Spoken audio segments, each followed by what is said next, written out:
The hum of fluorescent lights filled the underground bunkers beneath Tokyo. It was the sound of routine, the rhythm of a nation still pretending it hadn't already lost the war. August 6, 1945. 8:30 a.m. The air was thick with humidity and denial. Generals and staff officers leaned over maps showing an empire shrinking by the hour, yet still, they believed Japan's divine destiny would prevail. Then, in the middle of the morning briefing, something changed. The communication board for the Chugoku military district, the one that should have been alive with updates from Hiroshima, had gone completely dark. No reports. No transmissions. No static. Just silence.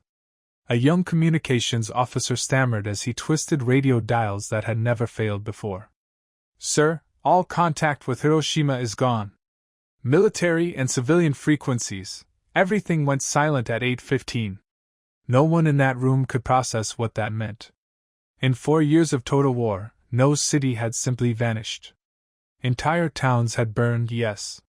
Fleets had sunk. But total silence? From a headquarters commanding hundreds of thousands? Impossible. War Minister General Korechika Anami's eyes narrowed. A man who had survived decades of battles, he had never known defeat, not personally, not nationally. And even as he stared at the lifeless communication board, one thought dominated his mind: what kind of weapon could erase an entire city in an instant?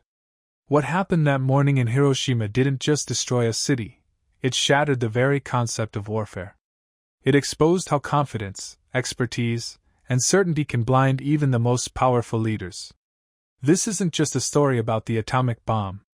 It's about 6 men who thought they understood the limits of war, until the limits changed forever. And the most chilling part?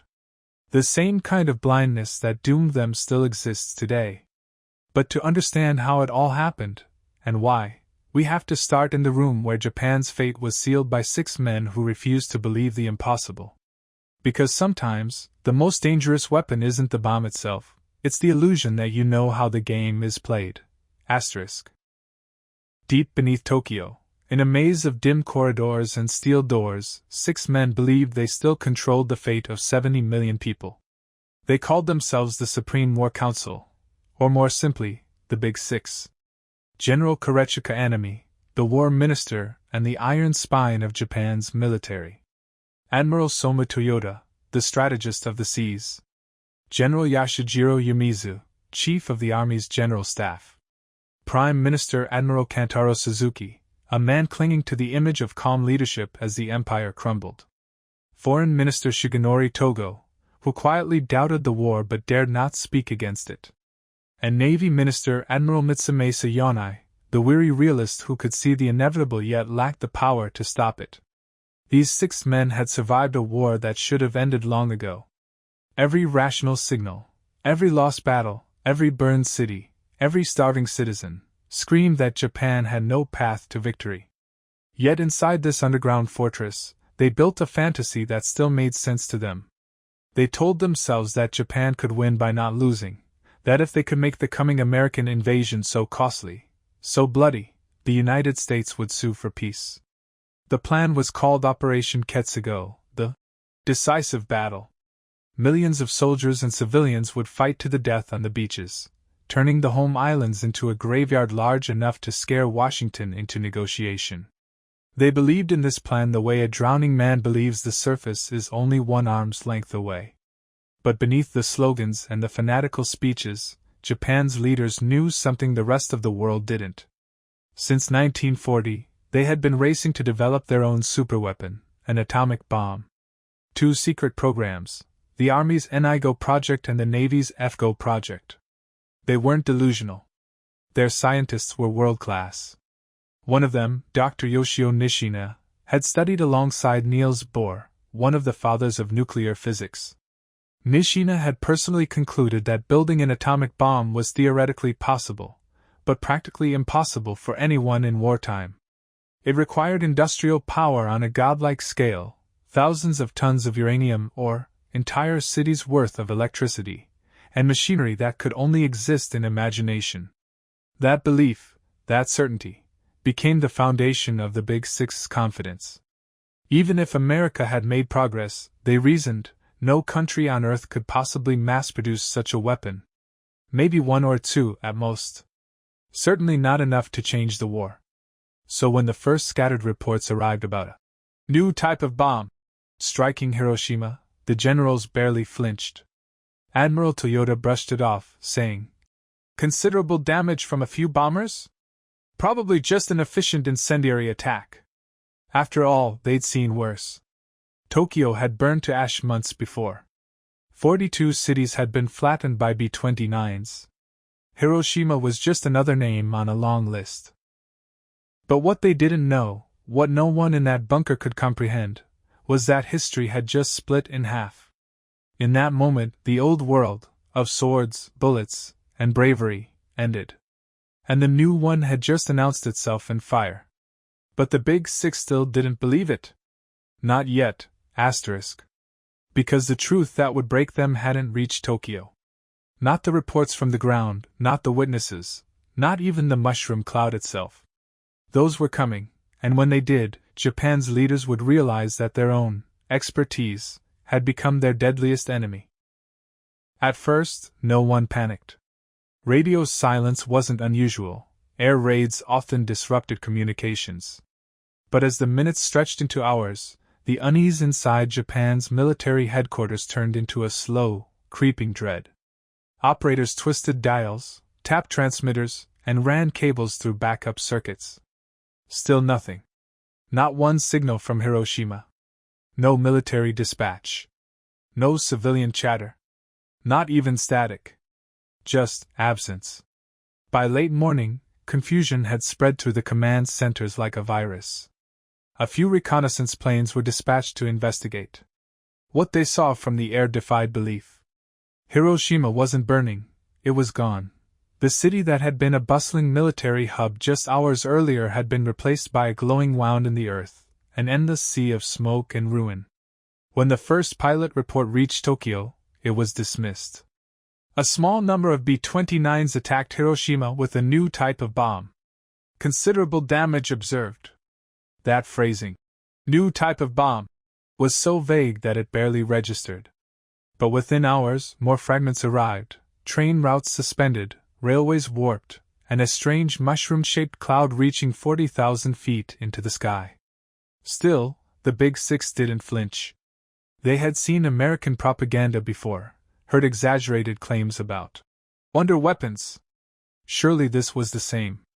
Then, that night, Japan's monitoring stations picked up a shortwave broadcast from across the Pacific. It was President Harry Truman addressing the world. 16 hours ago, an American airplane dropped one bomb on Hiroshima. That bomb had more power than 20,000 tons of TNT. It is an atomic bomb. The words hit like a hammer. The room fell into a stunned, wordless silence. General Anami broke it first, his voice calm, almost dismissive. "The Americans are engaged in psychological warfare," he said. "Even if they've developed some sort of atomic device, mass production is impossible. Our research confirms this." Admiral Toyoda nodded in agreement. "If they had more than one, they'd have used them months ago." And just like that, they convinced themselves it wasn't real, or at least, that it didn't matter. It's easy to see their arrogance in hindsight. But in that room, their logic made sense. They trusted science, their science. They believed the numbers, the calculations, the impossibility of it all. They couldn't see that America had turned theory into reality by building an industrial machine larger than Japan could even imagine. The Manhattan Project wasn't just a laboratory experiment. It was a hidden empire of factories, mines, and reactors, 130,000 people working in secret across an entire continent. While Japan's physicists were sketching equations, the US was building cities dedicated to splitting atoms. The Big Six didn't know that yet. To them, Hiroshima was a mystery, a terrifying one, yes, but still explainable within the old rules of war. But that illusion wouldn't last long. Because what was coming next would not only confirm their worst fears, it would destroy the one thing they had left: belief. And when the first Japanese scientists stepped into the ruins of Hiroshima, the truth would hit harder than any bomb ever could. Japan's generals believed they understood power. They'd spent decades studying war, building ships, testing weapons, but when it came to atomic energy, they were trapped by their own logic. Back in 1940, Japan had begun two secret nuclear projects: the Army's N-IGO project, led by physicist Dr. Yoshio Nishina, and the Navy's F-GO project, led by Dr. Bunsaku Arakatsu. Both men were brilliant, world-class scientists who had studied in Europe, worked with pioneers like Niels Bohr, and understood the theory of nuclear fission as deeply as anyone alive. But that knowledge became their curse. Nishina's calculations told him that to create a single atomic bomb, you need tons of uranium-235, and to separate that isotope from ordinary uranium, you need machines the size of factories and enough electricity to power an entire city. For Japan, a nation already strangled by fuel shortages, bombed infrastructure, and limited industry, it was hopeless. Even the United States, Nishina believed, could never build more than one or two such weapons. The process would be too slow, too expensive, too impractical. And so, the Japanese High Command reached a dangerous conclusion: atomic bombs were real, but not scalable. That belief shaped every military decision they made in 1945. Even when Hiroshima vanished, they assumed it was a bluff, a one-time demonstration meant to intimidate, not destroy. They didn't know that across the Pacific, the Manhattan Project had already achieved the impossible. By 1945, America had secretly assembled an army of scientists and engineers larger than the entire population of Hiroshima itself. Entire cities had been built in Oak Ridge, Hanford, and Los Alamos, places that didn't appear on any map. These weren't just labs, they were industrial ecosystems dedicated to turning theory into weaponry. Each facility consumed unimaginable resources. Oak Ridge alone used more electricity than all of Japan combined during the final year of the war. The US wasn't experimenting. It was manufacturing destruction. So when Truman announced that Hiroshima had been hit by one bomb with the power of 20,000 tons of TNT, Japan's leadership simply couldn't process it. The numbers didn't add up. It couldn't be true, not according to their own experts. Their scientific certainty became a wall that blinded them to what was really happening. The irony was brutal. The same intelligence that once gave Japan its technological edge now made its leaders incapable of adapting. They were fighting a war they could no longer comprehend. But truth doesn't wait for permission. Within hours, the first reconnaissance teams and scientists began moving toward the ruins of Hiroshima. Among them was Dr. Yoshio Nishina himself, the man whose equations had once defined the limits of the possible. And what he was about to see would break his faith in science, humanity, and everything he thought he understood about the atom. Because in Hiroshima, theory was no longer abstract. It had become horror made real. The train from Tokyo to Hiroshima took 11 hours. For most passengers, it was a journey into the unknown. For Dr. Yoshio Nishina, it was a journey into his own failure. He had spent years convincing Japan's generals that an atomic bomb was beyond the reach of any nation. Now he was going to see, firsthand, what happened when someone proved him wrong. As the train approached western Honshu, the landscape began to change. Trees were stripped bare, their bark burned off in long streaks of black. Telephone poles stood twisted like paper. The air smelled metallic, sharp and unnatural, like scorched ozone. Then the train stopped. The tracks ahead had melted, warped into spirals that seemed impossible. Nishina stepped off and began walking the final miles toward the city that no longer existed. The silence hit first. No birds. No voices. Just the sound of his own boots crunching over glass and ash. When the skyline finally came into view, there was no skyline, only emptiness. Hiroshima wasn't a city anymore. It was a flat, gray plain dotted with fragments of what had once been buildings. Concrete walls melted into glass. Iron beams curled like ribbons. Entire neighborhoods had vanished into vapor. As Nishina entered the center of the ruins, he saw the shadows. Human silhouettes, burned permanently into stone, people who had been walking, sitting, living, in the exact moment when the world above them ignited. The scientist who once wrote equations about nuclear energy now stood in the middle of a physical equation solved in fire. He began taking readings with his Geiger counter. The clicking grew frantic. The ground itself was radioactive. Every step closer to ground zero made the instrument scream louder, until he stopped, trembling. The bomb hadn't just exploded, it had unleashed the building blocks of the universe. And then he saw the survivors. Men and women wandering in silence, their clothes burned away, skin hanging in sheets. Some were holding their own organs, walking aimlessly, eyes glazed. Others sat amid the ashes, whispering for water. Their skin peeled at the touch. Children were crying, but their voices sounded distant, broken by the dust that coated everything. Radiation sickness wasn't something anyone in Japan had ever seen. Hair falling out in clumps. Blood seeping from gums. Bodies that looked burned but kept deteriorating even after the flames were gone. Nishina was a scientist. But in that moment, science failed him. There were no theories left to explain what he saw, only the unbearable realization that the human race had crossed a line it could never uncross. He sent urgent reports back to Tokyo, his words barely coherent. Asterisk. The city is completely destroyed. Casualties are beyond estimation. The effects cannot be compared to any known bomb. Asterisk. But in the underground war room, the generals still clung to disbelief. Maybe it was exaggeration. Maybe it was a trick. Maybe Hiroshima was an exception. They told themselves the Americans couldn't possibly have another bomb. They were wrong. Because just 3 days later, at 11:02 a.m. on August 9th, as Japan's top leaders gathered to discuss what had happened at Hiroshima, a messenger burst into the room with a new report, one that drained the color from every face.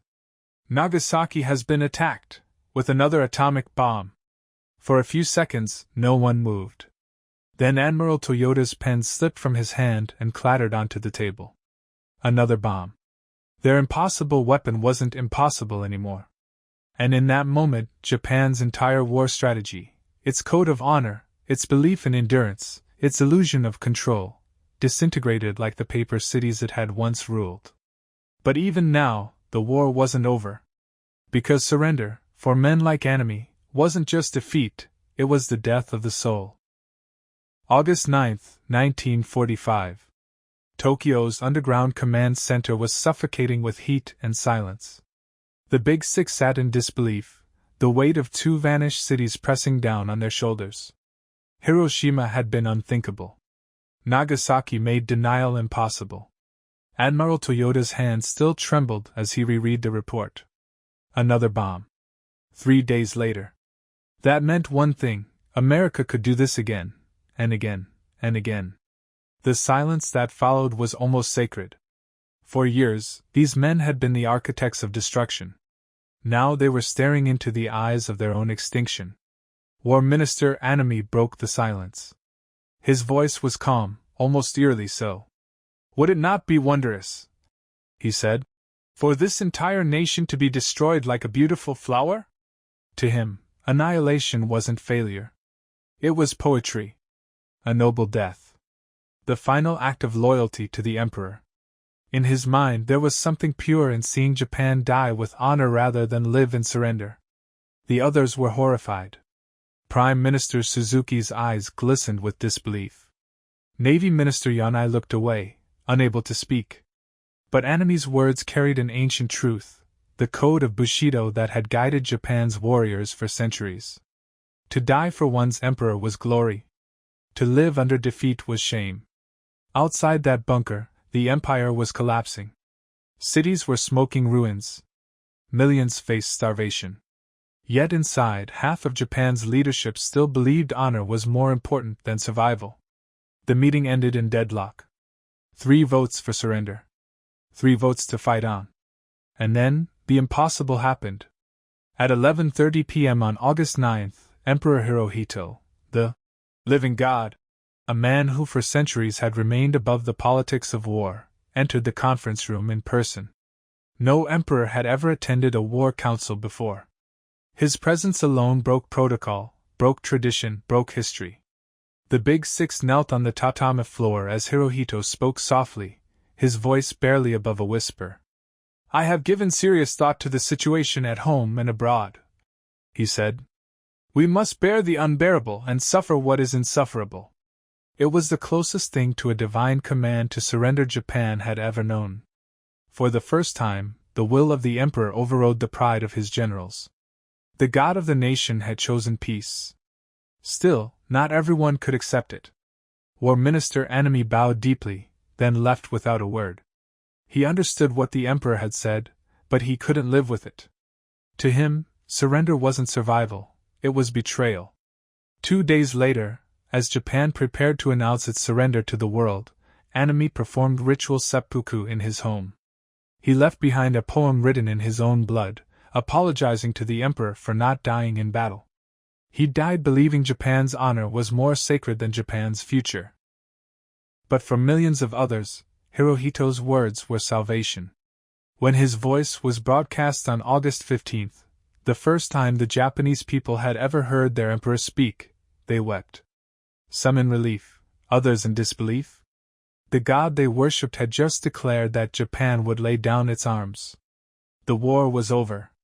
But the shock of surrender didn't heal the country. It hollowed it out. Men like Admiral Toyota spent the rest of their lives haunted by the truth, not just that they lost, but that they never truly understood the war they were fighting. After the occupation began, when the scale of the Manhattan Project was finally revealed, Toyota sat for hours staring at photographs of Hiroshima and Nagasaki. He had once claimed America could never build more than one bomb. Now he knew that by the end of the war, they could have built dozens. He didn't say a word. He didn't need to. The silence said it all. But the story doesn't end here. Because the lesson Japan's leaders learned the hard way, that knowledge can become a cage, is one the modern world is still struggling to understand. When the smoke cleared over Japan, the world had changed, not just politically or militarily, but spiritually. Humanity had crossed a threshold it could never return from. The atomic bomb didn't just destroy Hiroshima and Nagasaki. It destroyed the illusion that war had limits. That courage, discipline, or honor could ever stand against raw science and industry. For centuries, Japan's warriors believed battles were tests of will. Whoever had the stronger spirit would prevail. But in August 1945, the bomb shattered that idea completely. The world had entered an era where survival wasn't about bravery. It was about understanding how quickly the rules could change. And that's what makes this story more than just history. It's a warning. The Big Six weren't fools or fanatics, at least, not all of them. They were brilliant men who understood warfare better than anyone alive. Their problem wasn't ignorance.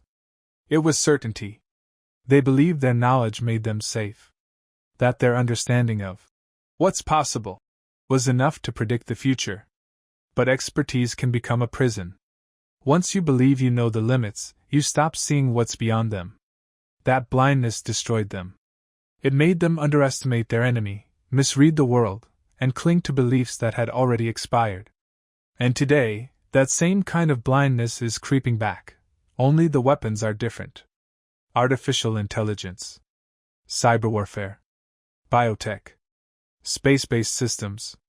The technologies reshaping power in the 21st century are just as revolutionary, and just as misunderstood, as the atom was in 1945. History doesn't repeat, but it rhymes in terrifying ways.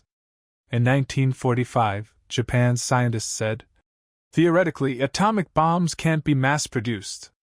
In 2025, we hear experts say, "AI will never replace human creativity." Maybe they're right. Maybe not. But the lesson of Hiroshima is this: never assume the future will obey your expectations. The Japanese generals didn't lose the war because they lacked courage. They lost because they couldn't imagine a world that didn't fit their logic. When the bomb fell, it wasn't just cities that burned, it was certainty itself. The greatest danger in leadership isn't ignorance. It's confidence in outdated truths. And when that confidence meets technology that evolves faster than our understanding, the result is always the same: collapse. Dr. Yoshio Nishina once wrote that science was the pursuit of understanding nature's secrets. After Hiroshima, he changed his mind. Some secrets, he said, should never be understood. But maybe that's not the real message. Maybe the lesson isn't to fear new knowledge, but to never stop questioning our own. Because the moment we stop asking, what if I'm wrong? That's the moment the next Hiroshima becomes inevitable. In the summer of 1945, 6 men in a bunker thought they understood war. In 3 days, the universe proved them wrong. Their downfall wasn't caused by weakness, but by certainty, the kind that blinds leaders, nations, and even civilizations. And as we stand on the edge of new technological revolutions, the same question echoes from 80 years ago. Are we any less blind today? Because sometimes, the most dangerous weapon isn't built in a lab. It's built in the mind that refuses to change. So what do you think? Have we learned the lesson Hiroshima tried to teach us? Or are we repeating it in new ways? Let me know what you think in the comments.